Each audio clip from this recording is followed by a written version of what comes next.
the nonsense. Thank you, Torn. Okay, so today I want to read from John's Gospel, chapter 17. And where this is situated in the context of John's Gospel is at what we call the Last Supper. It was a meeting between Jesus and his disciples just before he was taken away to be crucified and carry our sins on the cross and perform his redemptive work. And so he's been with these disciples now for 3.5 years, and they have been very close, and they have been his followers and close associates. And so John's Gospel records all the things that Jesus said to them and everything that took place at the Last Supper. The other Gospel writers, Matthew, Mark, and Luke, are very brief in what they say about that event. But John tells us a lot more. And at the conclusion of Jesus' discussion with his disciples and with his final instructions to them, he then prays a prayer.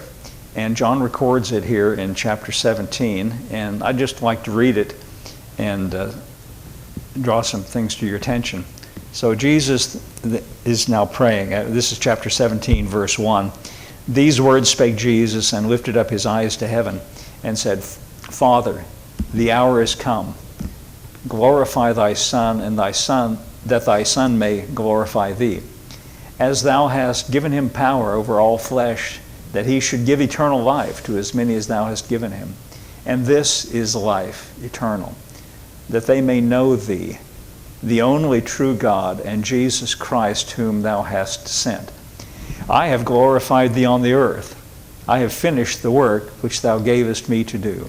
And now, O Father, glorify thou me with thine own self, with the glory which I had with thee before the world was. Verse 6 says, I have manifested thy name unto the men which thou gavest me out of the world. Thine they were, and thou gavest them me, and they have kept thy word. And now, verse 7 says, now they have known that all things whatsoever thou hast given me are of thee. Verse 8 says, for I have given unto them the words which thou gavest me, and they have received them, and have known surely that I came out from thee, and they have believed that thou didst send me. Verse 9 says, I pray for them. I pray not for the world, but for them which thou hast given me, for they are thine. Verse 10, and all mine are thine, and thine are mine, and I am glorified in them. And now I am no more in the world, but these are in the world, and I come to thee. Holy Father, keep through thine own name those whom thou hast given me, that they may be one as we are one. While I was with them in the world, I kept them in thy name. Those that thou gavest me I have kept, and none of them is lost, but the son of perdition, that the scripture may be fulfilled. Verse 13 says, and now I come to thee, and these things I speak in the world, that they might have my joy fulfilled in themselves. I have given them thy word, and the world hath hated them, because they are not of the world, even as I am not of the world. I pray not that thou shouldest take them out of the world, but that thou shouldest keep them from the evil. They are not of the world, even as I am not of the world. Sanctify them through thy truth. Thy word is truth. As thou hast sent me into the world, even so have I also sent them into the world. And for their sakes I sanctify myself, that they also may be sanctified through the truth. Neither pray I for these alone, but for them also which shall believe on me through their word, that all may be one, even as thou, Father, art in me, and I in thee, that they also may be one in us, that the world may believe that thou hast sent me. Verse 22, and the glory which thou gavest me I have given them, that they may be one, even as we are one. I in them, thou in me, that they may be made perfect in one, that the world may know that thou hast sent me, and hast loved them as thou hast loved me. Going on, verse 24, Father, I will that they also, whom thou hast given me, be with me where I am, that they may behold my glory which thou hast given me, for thou lovest me before the foundation of the world. O righteous Father, the world hath not known thee, but I have known thee, and these have known that thou hast sent me. verse 26, the final verse of this prayer says, I have declared unto them thy name, and I will declare it, that the love wherewith thou hast loved me may be in them, and I in them. Now, in this chapter-long prayer, there's so many interesting things that we could talk about and draw to your attention. But there's just one thing today that I want to focus on. What it said in this concluding verse, which he reiterated, or he's reiterating here, and he said it earlier. He said, I have declared unto them thy name. In a previous verse, he said, I have manifested thy name.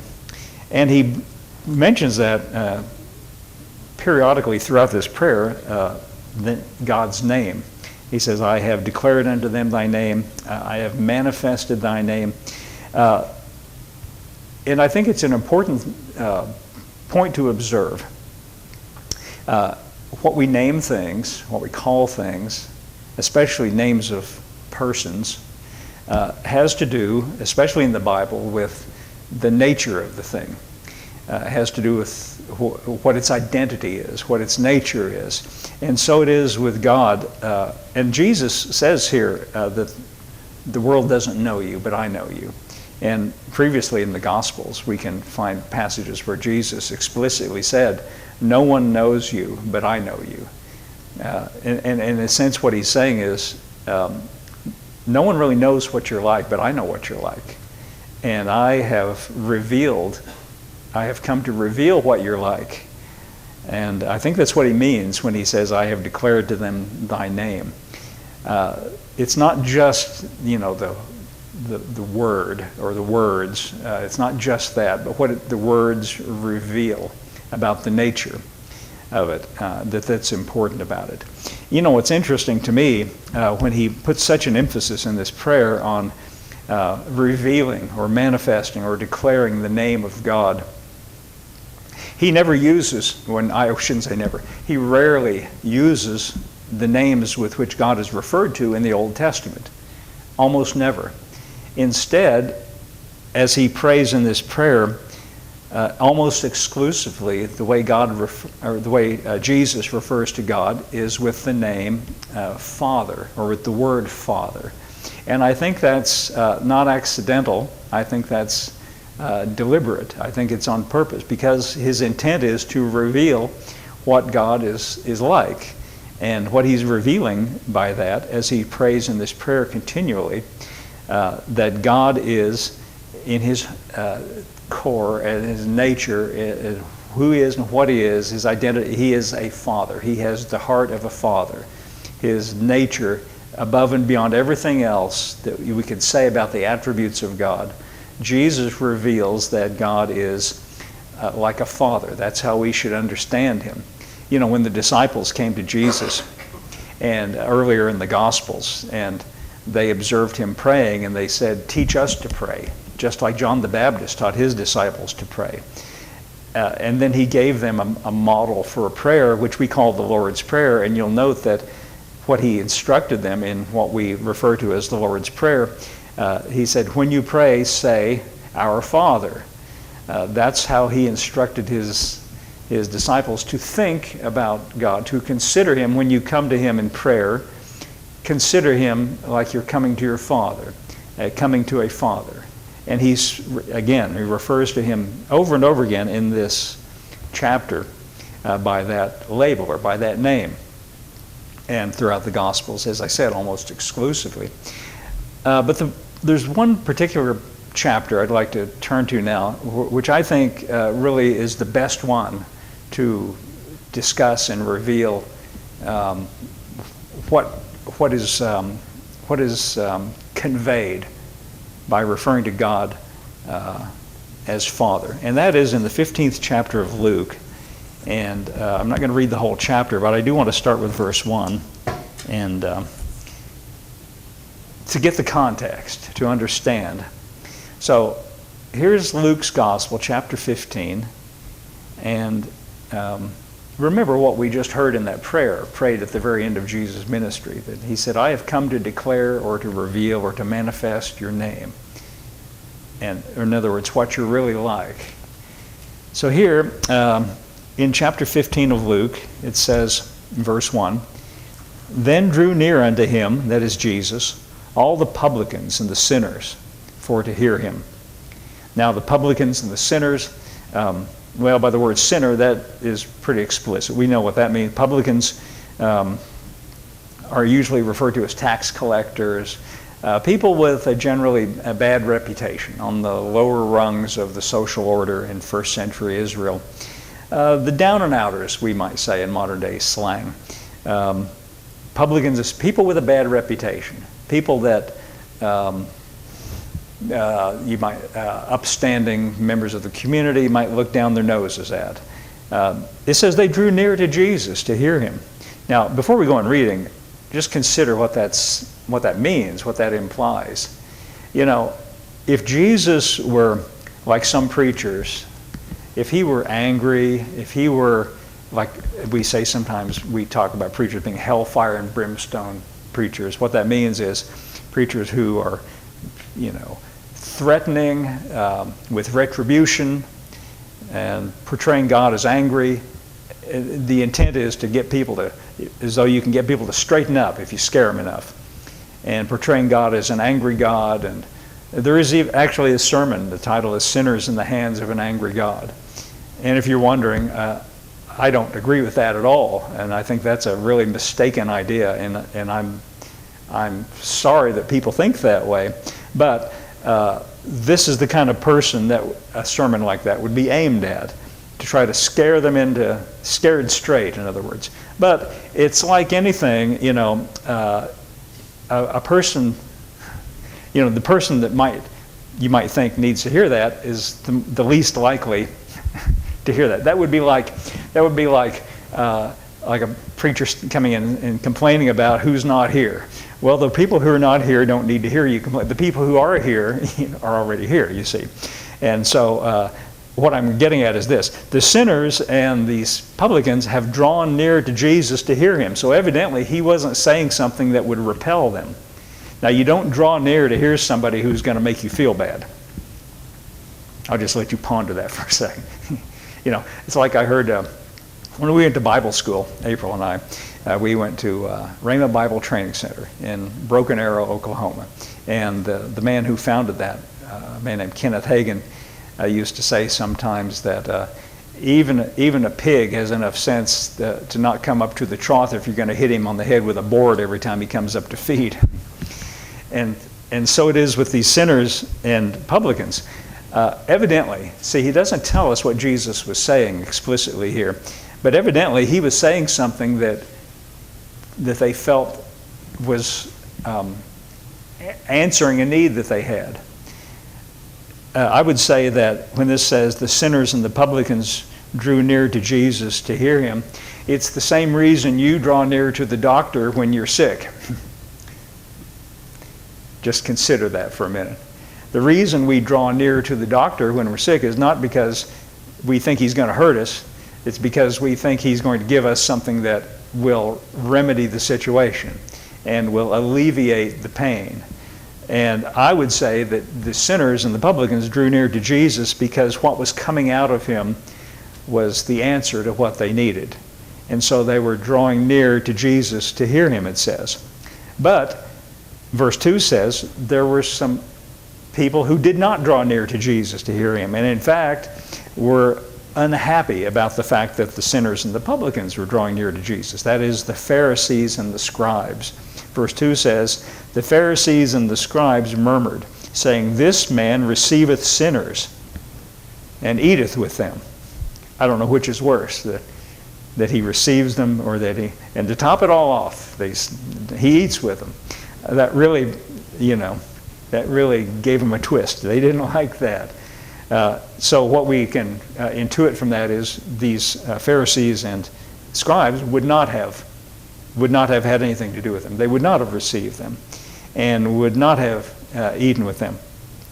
Now, the Pharisees and the scribes had a reputation, just like in the opposite kind of reputation as the sinners and the publicans. They had a reputation for being strict observers of the law, holy individuals, respectable, strict observers of every tiny part of the law of Moses.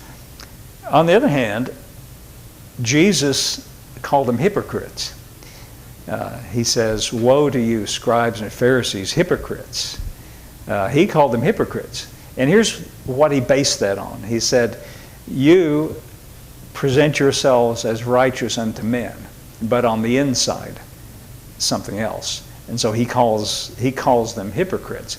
Now you notice that the sinners and the publicans, they obviously, by that very label, there were things wrong in their lives, but they didn't put up any pretense. The Pharisees and the scribes, we could say that there were perhaps things wrong in their lives, but they did put up a pretense. And they didn't want to come to Jesus to hear him. In fact, when it says they murmured, that means they talked about him behind, among themselves, as we would say, gossip, or they were whispering about him, maybe behind a hand in front of their mouth. It says, "Can you believe this Jesus? He receives these sinners," and they're criticizing him. So then Jesus begins to address this little situation by speaking some parables. Now, a parable is a made-up story. It's not a true account. It's a fictional story, a made-up story. Jesus is making up stories to make a moral point. And the first one is I'm not going to read these just to save time. The first one is about a man who has 100 sheep and one is lost. And so he leaves the 99 in the wilderness, and then he goes after the one that is lost. So he's trying to make the point that what I'm after here is the ones that have strayed, or the ones that are lost, which, that's talking about the sinners, the publicans and the sinners. By the way, notice his attitude. The attitude of the shepherd is not condemnation to the one who went astray, but he wants to rescue him. He's not criticizing the one that went astray. He wants to rescue him. He's not saying, you one that went astray, when I get my hands on you, I'm going to wring your neck. He's not out there. He's not out to harm or to hurt or to bring anything negative against the one that went astray. He just wants to bring you back in. I also notice that in this parable, he says the 99, that represents the Pharisees. He leaves them in the wilderness. And by the way, when you hear these parables that I'm talking about here, you have to identify with one or the other. So would you rather be the ones left in the wilderness, or would you rather be the one that he goes after? And it says he goes after him, puts him on his shoulders when he finds him. And you see the tenderness and the care and the love. You see, that's what Jesus is saying. This is what I came to do. This is what I came to accomplish. And one thing about it, when you read the words of Jesus, printed words have no way to convey sarcasm. And when Jesus talks about the Pharisees and the scribes and calls them, and says, what seemingly positive things, we don't get the quotes, the sarcasm that's in there. Jesus knew that they were not as they appeared to be, but they would not come to him, you see. So he tells this parable about the sheep to explain the situation. Then he tells another parable. He said, it's like a woman who had 10 pieces of silver and she lost one of them. So what does she do? Well, it says she looks diligently. She searches the whole house until she finds the one that is lost. He's conveying the idea that he, as God's representative, comes into the world not to condemn or to criticize or to harm or to judge the one that is lost, but to search for and rescue. That's his intent. So he's explaining this, to try to address this situation where the sinners and the publicans are coming near to him to hear him. And then he gives a parable. This is the one I want to read, beginning in verse 11. Keep in mind, this is expressing the same spiritual and ethical and moral idea that has been conveyed in those previous parables that I just described to you. Now, at the top of my Bible, in the margin, of course, the margin, the translators wrote that, or the publishers. This story is called the prodigal son. Now, Jesus doesn't call it that. And we know it. It's a familiar story. We know it by that name. I would rather say this is not about the prodigal son, but about the heart of the Father. I would say the Father is the point of interest that interests me here. Prodigal, by the way, means wasteful. It doesn't mean what we think of just the way we use it, like someone who went astray. It means wasteful. We'll see what it means here, illustrated in a moment. Okay, so in verse 11, let's start reading now. A certain man had 2 sons. Verse 12. The younger of them said to his father, Father, give me the portion of goods that falleth to me. And he divided to them his living. Now right away we see that this younger son is doing something wrong. You're not supposed to go to your father and ask for your part of the inheritance while the guy is still alive. You know, that's rude for one thing, and in Bible days, as it was in the Middle Ages in Western Europe and other parts of the world, typically what happens is, you see, this is the younger son, and he tells it this way on purpose. And here's why he says this is the younger son, because in ancient times, in Bible days, and throughout much of the history of, some parts of the world, many parts of the world, and also in Western Europe in the Middle Ages, the eldest son typically inherits everything. That way the inheritance doesn't get divided up into tiny little portions and then each generation it gets smaller and smaller. What was done, typically the elder son inherits. And if the father is a king, the elder son becomes the king after him. The elder son gets everything. And the younger sons are supposed to learn a trade, or in the Middle Ages they became knights or they did other things. So this younger son coming to the father, not only is he being rude here, but he is bypassing the whole system of things. And for Jesus' hearers, they would have said, oh, how terrible. That's really bad, on two counts. The younger son is really wrong in what he's doing here. But we're not done. Jesus, by the way, I'll give you the punchline ahead of time. Jesus portrays this younger son in a way that suggests he does everything wrong. Nothing right until the end. So he says, Father, give me the portion of goods that fall to me. And he divided to them his living. Now we learned something about this younger son, but we also learned something about the father. He gave it to him. He freely gave it to him.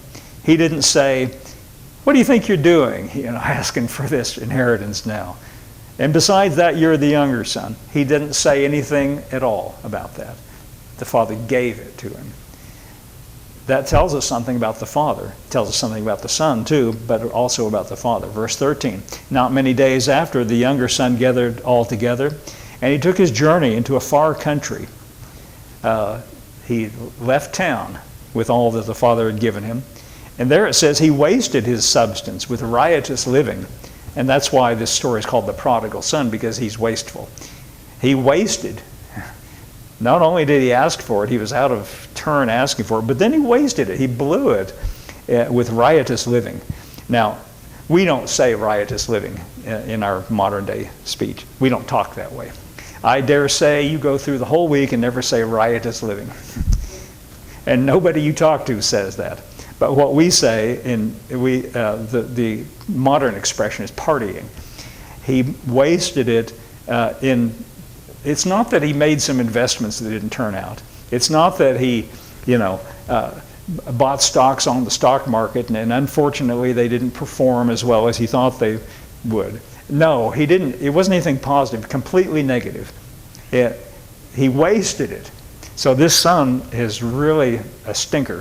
He's doing everything wrong. And Jesus is telling this story. See, he's making up these attributes. These are not real people.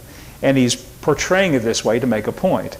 He's saying this person is like a person we could all agree is wrong in every shape, manner, and form, every aspect of it. Verse 14 says, when he had spent all, there arose a mighty famine in the land, and he began to be in want. And that's the way things go sometimes. So he's wasted what he got from the father. It's his own fault, nobody's fault but his. And then trouble came, a mighty famine in the land, and he began to feel the pinch, we might say. Verse 15 says, he went then and joined himself to a citizen of that country, and he sent him to his fields to feed swine. Now, if you're a Jewish person living in the first century, well, Jewish person living today, and you see swine, or pigs, by the way, and in case you didn't know that. This always reminds me of this, when Elizabeth was really small and she was riding with me in the car, we drove past the fairgrounds, and I said, and we were looking at the buildings, and one of them said, I don't remember what they said, like, cattle. And I said, what do you think's in there? It's just cows. And we saw another one that said swine. I said, what's in there? She said swans. But no, swine are not swan. Don't tell her I said that, by the way. Oh, I don't think she wouldn't care. Swine are pigs, and pigs are nasty, and for a Jewish person, they're unclean. So this son who's done everything wrong, he ends up feeding pigs, which is really disgraceful and bad. You would look down on a person who has to do that. But not only is he feeding the swine, verse 16 said, he would fain have filled his belly with the husk that the swine did eat, and no man gave unto him. Now this is even worse. Not only is he feeding the swine, but he is so desperate. He is in such a desperate condition that he's looking at what the pigs are eating and saying, man, I wish I could have some of that. Now I don't know if you've ever seen what pigs eat. We call it slop. It's not very appealing, but he is in such a desperate condition that he says, I would, this is like a person in the modern day comparison, like a person eating out of a dumpster, We would look at that and say, oh, how terrible for that person. Jesus is telling it that way on purpose, so he's portraying this younger son as he does everything wrong, and he is definitely to blame, and he's guilty, and he's suffering the consequences of his own actions. But listen to this. Verse 17 says this. When he came to himself. Have you ever, we use that expression in modern day English still today. He came to himself. Have you ever just thought about those words? What a peculiar expression that is. He came to himself. What is that saying, really? Just those words. He came to himself. Well, what it means is it has something to do with his identity. He came to understand something. He came to something he was not at before, in other words. He saw something he did not grasp before. He came to a realization of something he didn't before realize. And it has to do with his identity. And you see when it says he came to himself, he said, how many hired servants of who? My father.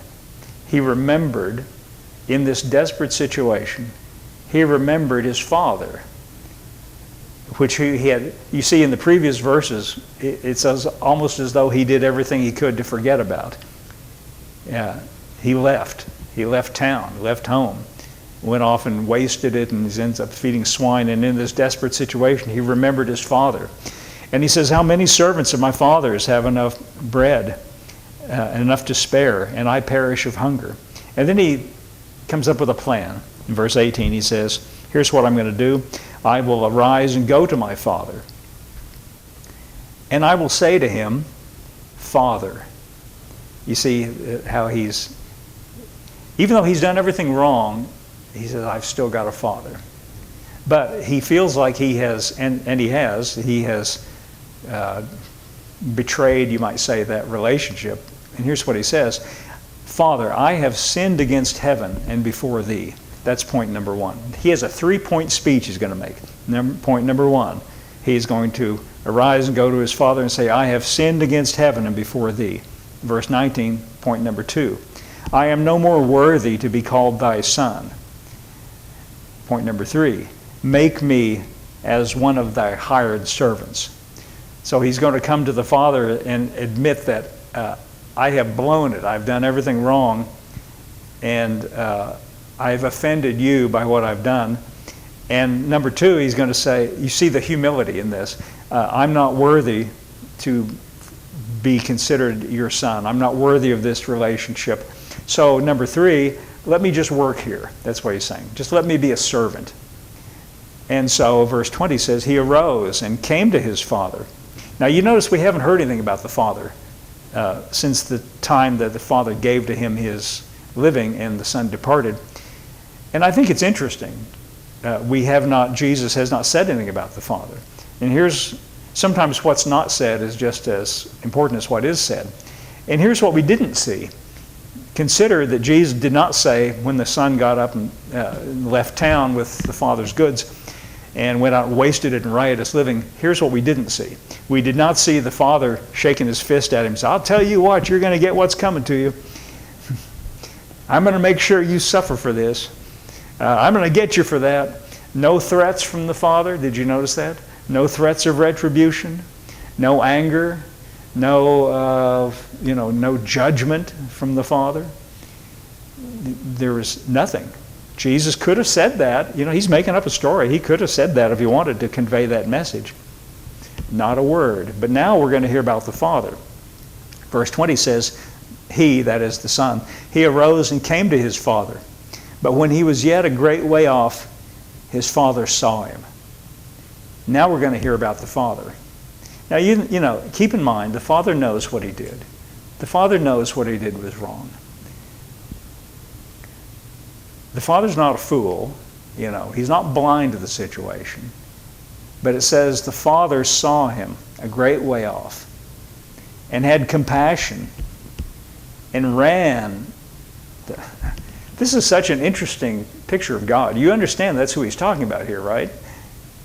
Jesus came to reveal the nature of God. He saw him a long way off and had compassion, and he ran and fell on his neck and kissed him. Well, that's a kind of impression or image of God we don't often have. But that's Jesus is saying, this is what his heart is like. This is what his nature is like. This is who he is. I know, because I'm Jesus. I'm the Son of God. I know him. I know what his heart is like. See, what we sometimes imagine, the Father would be sitting on the porch drumming his fingers on the table saying, there he comes, that worthless son of mine, that prodigal son, he's going to be in the doghouse. No, just the opposite of that. It said he ran and fell on his neck, had compassion, fell on his neck and kissed him. Wow. Verse 21. So the Son has a 3-point speech. Remember that? Verse 20, he starts in with his speech. The Son said to him, Father, I have sinned against heaven and in thy sight. That's point number 1. I am no more worthy to be called thy son. That's point number 2. Do you remember point number 3? Point number 3 is, make me one of your hired servants. But it's almost as though the Father doesn't even care about this speech, doesn't want to hear it, not interested at all. He interrupts him. He doesn't get to finish his speech. Verse 22, before he can ever say that last part, the Father spoke up. And the Father said to the servants, bring forth the best robe. Not the worst robe, not the one at the bottom of the rag pile that you might put on a servant.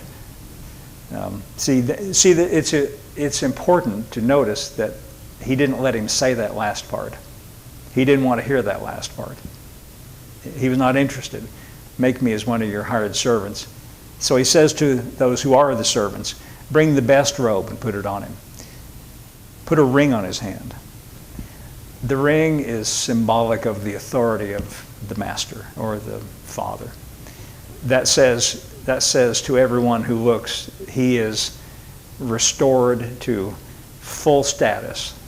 Put a ring on his hand and shoes on his feet. And not only that, verse 23, and bring hither the fatted calf and kill it, and let us eat and be merry.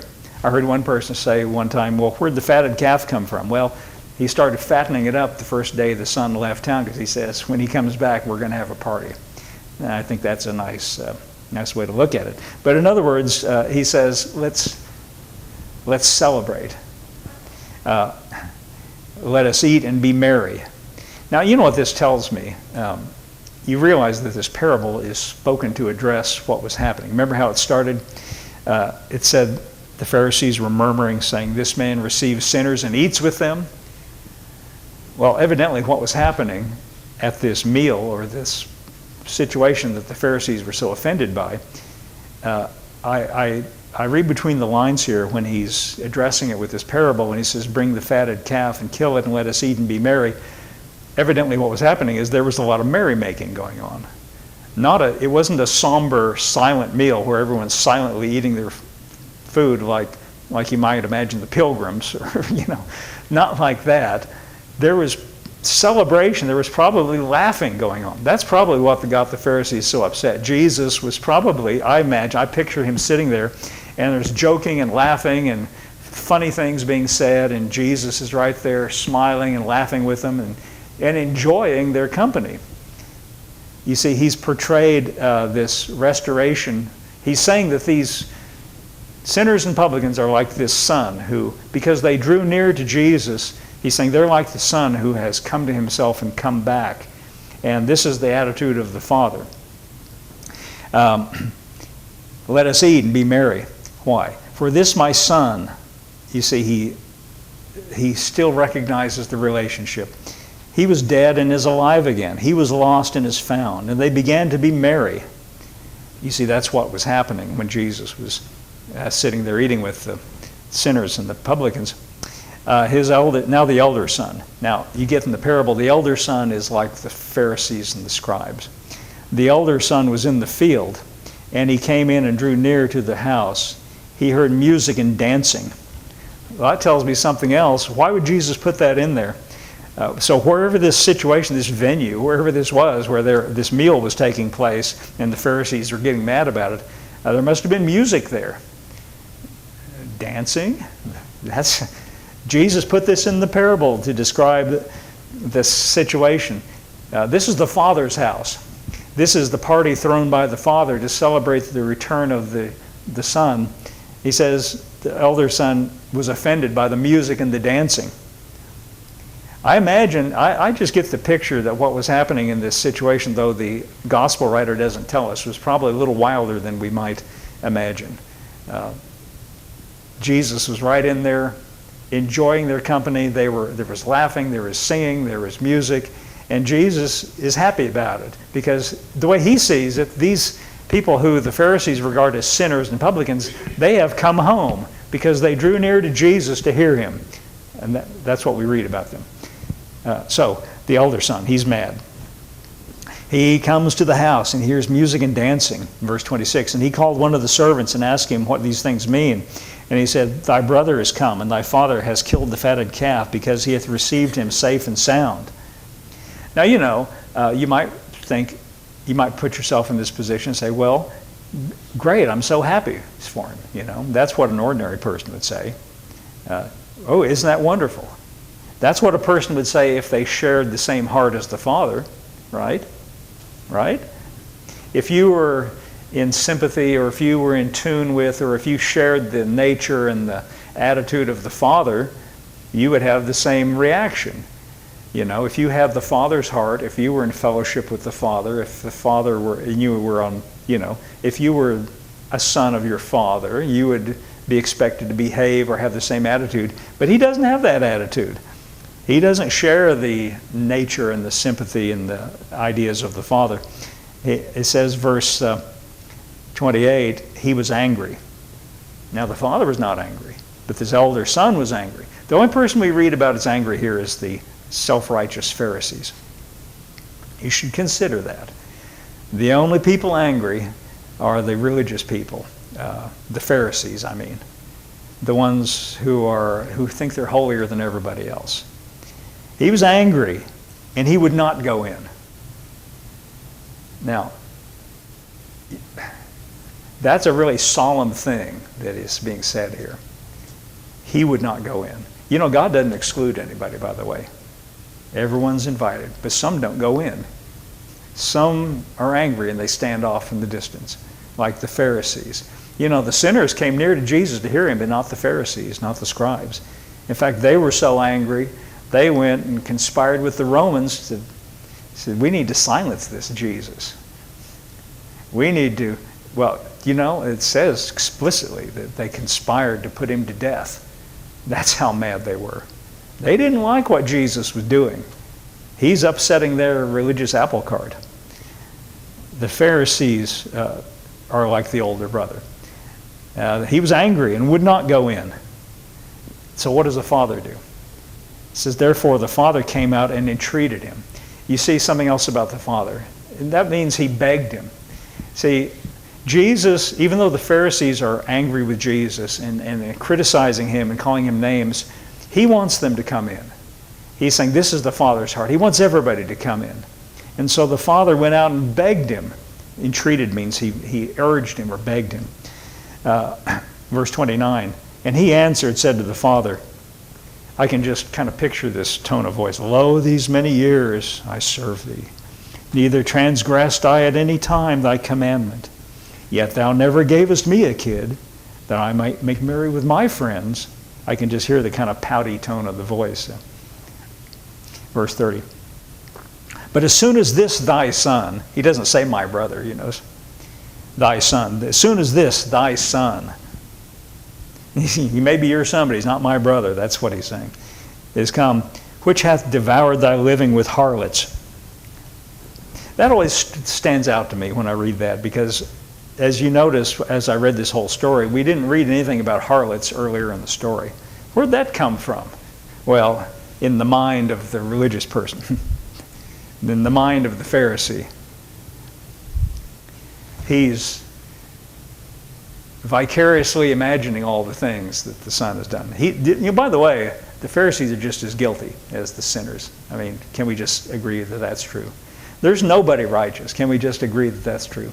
There's no one righteous but one. That's Jesus. There's no one holy but one. That's Jesus. And so this hypocritical older brother, he represents the Pharisees, which the main thing about Pharisees is that they're hypocrites. So this is like a little subtle dig at them, pointing out their hypocrisy. Which hath devoured thy living with harlots. Thou hast killed for him the fatted calf. He's calling into question the judgment and the righteousness of the Father. He's saying, what you're doing is wrong. You shouldn't receive them. You shouldn't kill this fatted calf. And he said to him, Son, thou art ever with me, and all that I have is thine. You see the heart of the Father here.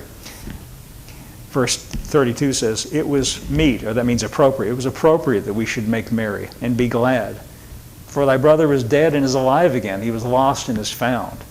So this ends up by saying, my receiving Jesus is saying of the sinners and the publicans, and we're here eating together and making merry. It's appropriate. It's right, because they have come to me. They're believing me. They are listening to me. And it's appropriate. But what I think is what stands out to me the most in this parable, it's interesting about the son that went away and came back. It's interesting about the hypocritical brother who wouldn't go in. The Father didn't exclude him, he wouldn't go in. But what stands out to me the most is the nature of the Father, who never condemned either one of the brothers, really. He had different grounds to condemn each one of them, but he doesn't. He doesn't condemn anybody. He's not angry with anybody. There's no threats. There's no judgment. There's no fear. There's no shaking of the fist. It's pure love. It's pure compassion.